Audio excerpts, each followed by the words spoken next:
An Address to Shakespeare by William Mcgonagall. Immortal, William Shakespeare, with none can you excel.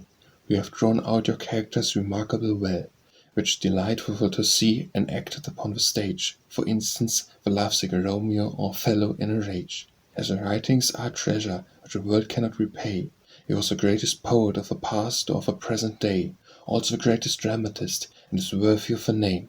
I am afraid the world shall never look upon his like again.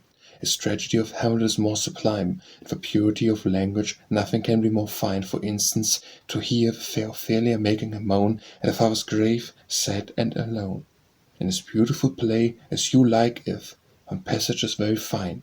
Just for instance, in the forest of Arden, the language is sublime, while London speaks of the Sir Rosalind, most lovely and divine. Not the poet, I am sure, has written anything more fine.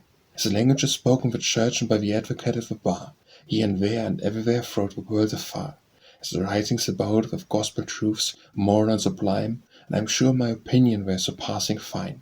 And this beautiful tragedy of Othello, and passages very fine, just for instance where Cassio loosed his lieutenancy for drinking too much wine.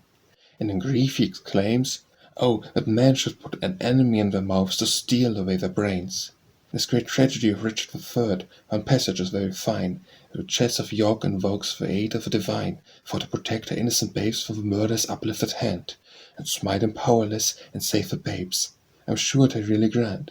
Immortal bard of Avon, your writings are divine, and will live in the memories of your admirers until the end of time. Your plays are read in family circles of wonder and delight, while seated around the fireside on a cold winter's night.